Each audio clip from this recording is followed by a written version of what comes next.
Oi, pessoas. Essa aula eu vou conversar um pouquinho com vocês sobre configuração de moléculas em geral e grupos funcionais químicos. Uma parte básica da bioquímica, mas são alguns conceitos que eu entendo como muito importantes na compreensão desse tema, ou seja, de bioquímica. Então, primeiro, falando sobre organização molecular da célula. Em muitos livros vocês acham esse termo como essa organização é hierárquica. É hierárquica em que sentido? É hierárquica porque a gente vai ter, primeiro, como se fosse o macro, que é a célula em si e as suas organelas, que é considerada a maior parte, então está chamando de nível 4. Eu comecei ao contrário do que está aqui, né? Do 4 para o 1, para mostrar do maior para o menor. Então, a gente começa olhando uma célula inteira, aí disso, ou seja, a partir da célula e das organelas, a gente começa a imaginar alguns complexos moleculares que estão fazendo parte dessa estrutura celular. Então, aqui como exemplo tá os cromossomos, não a molécula em si do ácido nucleico, que vai ser a macromolécula aqui, que é o DNA, mas sim uma estrutura supramolecular, uma organização dessa molécula.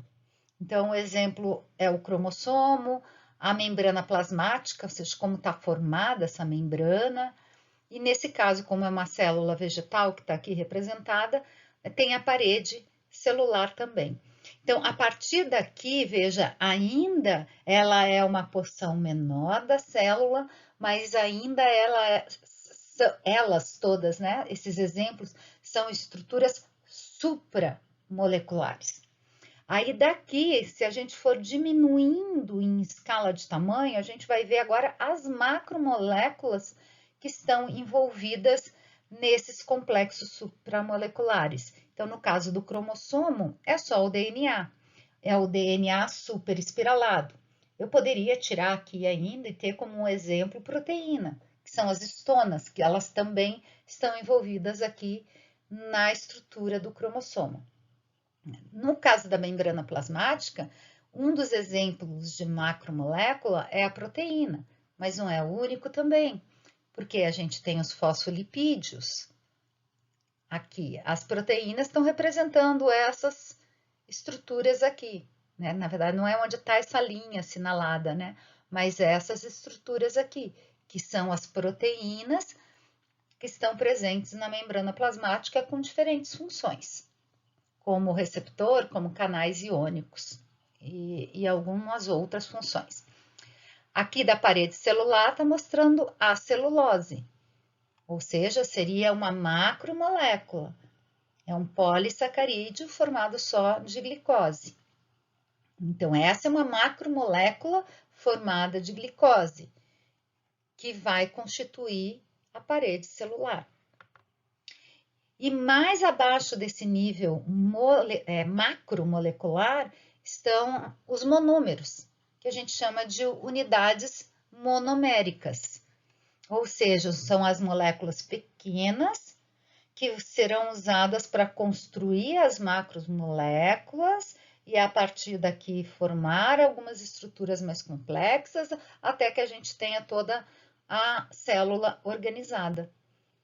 Ou seja, a célula com todos os seus componentes para que possa apresentar vida, metabolicamente, ser uma vida. E as unidades monoméricas, então, que estão representadas aqui, é o monômero do DNA, que são os nucleotídeos. O monômero de proteína, que são aminoácidos, ou seja, que formam essa macromolécula. E no caso da celulose, que está como açúcar, mas é a própria glicose. A celulose é formada por glicoses. Então, o monômero, a unidade monomérica, é a própria glicose. Então, a gente vai ter sempre essa estrutura hierárquica. E aqui a gente está falando da célula, e se eu pensar num organismo, eu também tenho uma estrutura hierárquica no organismo. Se a gente começar do maior para o menor, primeiro vamos falar do ser humano, é o ser todo. Aí como que ele está depois constituído? Em sistemas, que são sistemas fisiológicos, é o sistema pulmonar, é o sistema renal, é o cardiovascular. Então são vários sistemas. Partindo dos sistemas, eu tenho o órgão. Dentro de sistemas, a gente pode ter mais de um órgão dentro desse sistema, que participa do sistema. O cardiovascular, por exemplo, não é só o coração, é o coração e os vasos sanguíneos. E aí, depois do órgão, eu vou ter a célula, que daí a gente estaria aqui.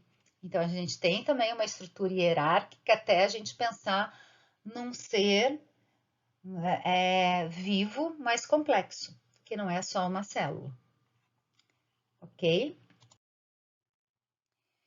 Aí a próxima ideia, que também é muito importante para a gente entender, principalmente como que ocorre o metabolismo e quando a gente fala de energia necessária para que ocorra reações, é a energia encontrada nas ligações. Então, aqui a gente tem uma lista de ligações simples, ou seja, que tem uma única ligação, todas ligações covalentes, que são as mais encontradas no organismo. Veja, os principais átomos do nosso organismo é carbono, nitrogênio, oxigênio e hidrogênio, são os compostos que mais tem no nosso organismo, os compostos químicos. Aí depois a gente vai encontrar fosfato e enxofre. Então, aqui são as principais ligações entre esses átomos, que são os átomos que estão em maioria nos organismos vivos. E aqui do lado está representando a quantidade de energia que essa ligação tem. Porque às vezes vocês me perguntam, eu costumo explicar onde que está a energia que é liberada, por exemplo, quando libera um fosfato do ATP. Que a energia está presente na ligação química. Quem tem energia é a própria ligação. E aqui está representado isso. Ou seja, uma hidroxila que está ligada, ela tem em torno de 470 kJ por mol de energia. Isso significa que a hora que rompe, se eu rompo isso aqui, vai liberar essa energia. Assim como para formar essa ligação, precisa dessa energia. Então, aqui a gente está por ordem decrescente de energia em relação às ligações, as principais ligações covalentes que a gente vai encontrar nas moléculas que constituem os seres vivos, ou seja, nas biomoléculas. Aqui é a mesma coisa, o único fator que está separado é porque aqui a gente tem ligações duplas e aqui ligações triplas, que são menos comuns. Ou seja, as simples, sem dúvida nenhuma, são as mais comuns. Aí, depois dessa daqui, uma outra que é comum nas biomoléculas é a carbonila, que é essa C-O, e que tem uma quantidade de energia grande. Então, só para vocês terem uma ideia do que é essa história de que a energia está presente no tipo de ligação. É a ligação química que gera uma determinada quantidade de energia para aquela molécula. Mas lembra que a molécula não é uma única ligação. Então, isso aqui eu estou pegando a ligação isolada, é a ligação entre esses dois átomos isolada, que vai me dar essa quantidade de energia. É claro que quando isso aqui estiver numa molécula e, portanto, eu tenho ligações, né, nesse oxigênio, por exemplo, ou nesse carbono, lembra o carbono faz 4 ligações, aqui ele só está aparecendo uma. Numa biomolécula, ele vai ter mais 3 ligações. É claro que essas outras ligações vão interferir na quantidade final líquida de energia de cada uma dessas ligações. Por quê? Porque são todos átomos, se a gente lembrar, o átomo tem um núcleo, tem os seus elétrons, e a ligação covalente é exatamente esse compartilhamento de elétrons. Então, é uma nuvem eletrônica aqui. Se eu puser um outro átomo ligado aqui, vai ter outra nuvem eletrônica aqui que de alguma forma vai interferir aqui, fazendo com que essa ligação fique mais ou menos energética. Mas nesse ponto, o mais importante é vocês lembrarem sempre que as trocas de energia que estão acontecendo quando tem uma reação são devidos justamente às energias que estão contidas em cada ligação, porque sempre uma reação química vai mudar a molécula de alguma forma. Ou vai retirar um átomo, ou vai colocar um átomo, ou vai mudar um átomo de lugar, ou seja, sempre obrigatoriamente vai ter uma mudança nas ligações, ou na ligação, se for em uma, daquela molécula. E, portanto, isso envolve energia. E é isso que a gente fala quando vê lá a termodinâmica, que é da onde vêm as energias que o sistema troca, que as moléculas trocam, para que as reações possam ocorrer mais facilmente, né, ou não, ou seja, serem espontâneas ou não. Outro ponto que também às vezes é complicado de entender é a questão quando a gente fala em grupos funcionais. Isso aí é química básica também.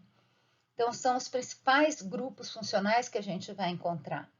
E nesse caso aqui, até está como título, né? Grupos funcionais comuns em uma simples biomolécula, porque a gente tem diferentes grupos funcionais químicos aqui dentro de uma única molécula.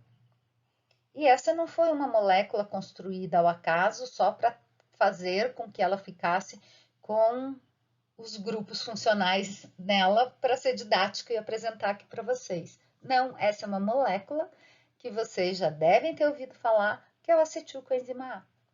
Então, essa é a estrutura molecular do acetilcoenzima A.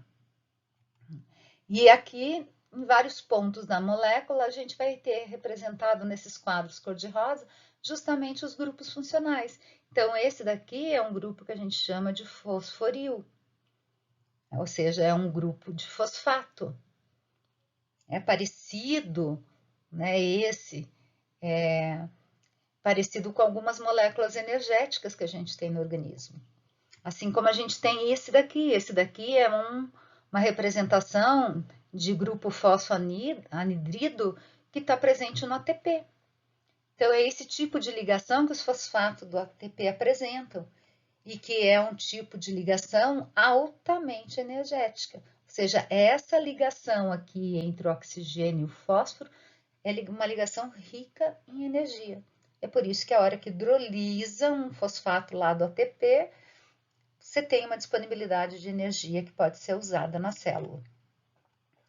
Esse é um tipo de grupo chamado de imidazol, né, que é um anel cíclico de 5 pontas em que a gente tem os nitrogênios, esses 2 nitrogênios. O grupo amino, que é um grupo muito comum da gente falar bastante, até porque ele é um dos principais grupos dos aminoácidos. Então, a gente vai ter esse grupo em todos os aminoácidos. Então, eu tenho aqui o amino, que é diferente de um grupo amida, né, ou amido, assim como pode ser amina ou amino. Então, a diferença básica é que aqui eu tenho um NH2, que é a molécula no seu estado neutro. A molécula não, o grupo, nesse caso. E aqui o grupo amido, que é o nitrogênio ligado a uma carbonila, né? Aí a gente chama de amida. Outra coisa é o grupo tioéster. Esse é um grupo também importante energeticamente falando.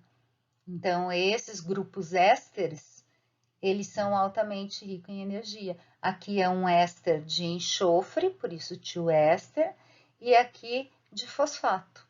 Por isso a gente chama a ligação éster de fosfato.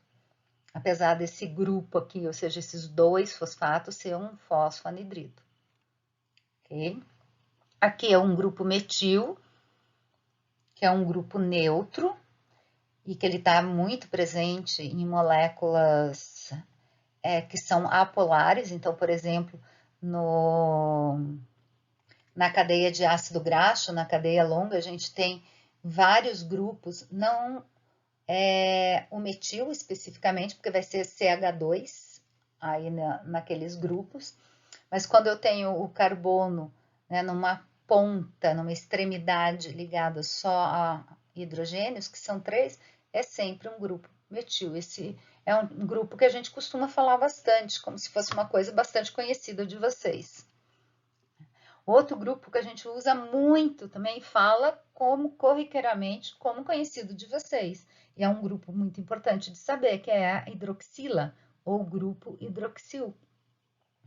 Então, esse também é um grupo que a gente vai encontrar em várias moléculas, nos carboidratos é riquíssimos, né? Tanto é que eles são polihidroxilados, os carboidratos, faz parte da definição química das moléculas, é outro grupo importante de reconhecer. E tem um que não está aqui, que também é bastante importante e também falamos bastante, é aquele outro grupo presente no aminoácido. Então, a gente tem o grupo aminoácido. Então, aqui não está representada a carboxila, que é o C-dupla-O, OH, que é um grupo ácido, caracteristicamente ácido. Então, esses são grupos importantes de reconhecer, principalmente esses ésteres de fosfato, porque a gente vai falar muito, né, em transferência de energia do ATP, e ele tem esse tipo de estrutura, né, também na estrutura toda do ATP.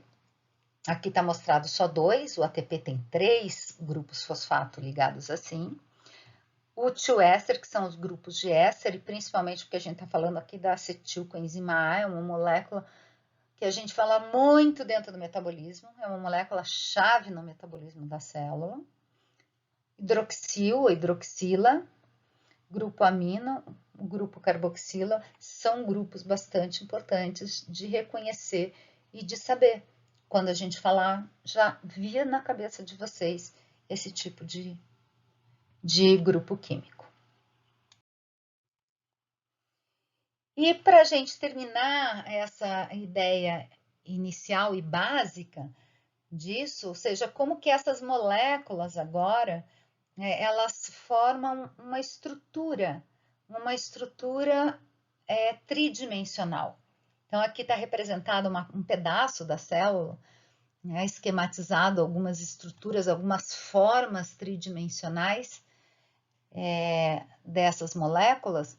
E aqui, principalmente de proteínas, a gente fala muito em estrutura das proteínas em si, porque se tem muito estudo, mas a forma como as proteínas dobram, ou seja, o tipo de interações que fazem com que elas dobrem, com que elas adquiram essa forma, são os mesmos tipos que vão acontecer em outros tipos de macromoléculas, no próprio DNA ou nos carboidratos.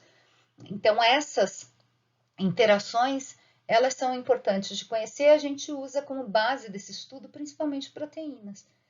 Então, na proteína, a gente bate bastante com vocês, falando em estrutura de proteínas, e quando a gente está falando de outras biomoléculas, a gente não dá tanta ênfase nessa questão da estrutura em si, mas é importante lembrar que todas as macromoléculas, elas vão ter uma estrutura tridimensional. No caso das proteínas, a gente já tem inclusive os níveis de estrutura, né? Primário, secundário, terciário e quaternário. E elas vão adquirir esses tipos de estrutura tridimensional, essas 3 são tridimensionais, a partir das interações que formam entre alguns grupos funcionais que estão na superfície dessa molécula. Então, aqui é a estrutura primária, que é só a cadeia de aminoácidos. Então, lembre que na cadeia de aminoácidos ali que a gente tem na proteína, a gente vai ter grupos livres na superfície da proteína. Esses grupos livres é que vão poder interagir entre si de forma a dobrar essa macromolécula através de interações. Né? Que tipo de interações são essas que podem ocorrer? Aqui estão representadas as principais nessa imagem. Então, a gente tem aqui a ponte de hidrogênio.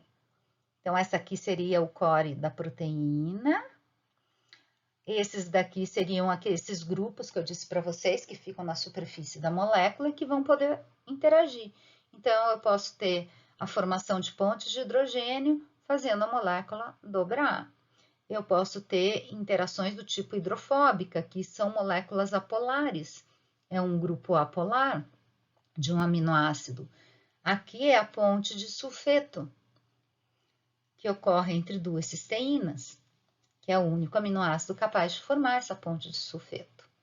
E aqui eu tenho um tipo de interação iônica, que está ocorrendo entre um grupo carregado com carga e outro com carga, né, positiva e negativa.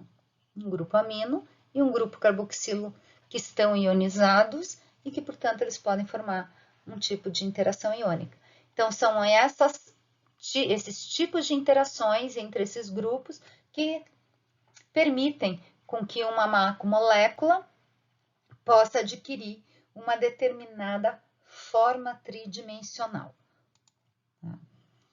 E nessa figura a gente pode ver de mais perto as pontes de hidrogênio que estão envolvidas na formação dessa estrutura alfa-hélice. Então, essa estrutura alfa-hélice, assim como esse pedaço aqui, que é a alfa-hélice, ela vai ter essa organização com as pontes de hidrogênio aqui. Então, esse cor-de-rosinha aqui, né, que está riscadinho, seriam essas pontes de hidrogênio que estão sendo mostradas aqui. E que elas acontecem em determinada distância específica para que justamente ocorra a formação dessa alfa-hélice. Então, esses conceitos básicos aqui que eu coloquei para vocês são conceitos essenciais para entender, conseguir entender tanto a estrutura das moléculas em geral, não só de proteínas, mas de proteína é muito importante, até porque a gente fala depois de receptores, que na maioria das vezes são proteínas, a gente fala de interação enzima-substrato, então a gente está falando de uma proteína, da enzima, é por isso que a gente dá mais ênfase nas proteínas em si. E mais que essas estruturas é que vão fazer com que essas moléculas tenham uma função específica. Então, são conceitos muito importantes que vocês devem estar bem visível, que vocês consigam olhar para isso e imaginar que cada vez que você imagina a molécula, você tem uma interação que tem naquela molécula, permitindo que ela tenha aquela forma e, consequentemente, aquela função específica. Ok? Eu espero que vocês tenham esclarecido alguma dúvida que vocês poderiam ter a respeito desse tema. Se ficou alguma dúvida ainda, manda a dúvida lá ou pelo próprio canal, ou quando a gente estiver numa live, ou mesmo por e-mail, que eu possa esclarecer para vocês, ou num outro vídeo, ou quem sabe durante a live. Até o próximo. Então, pessoal, vejo vocês na live, na próxima live ou na próxima aula.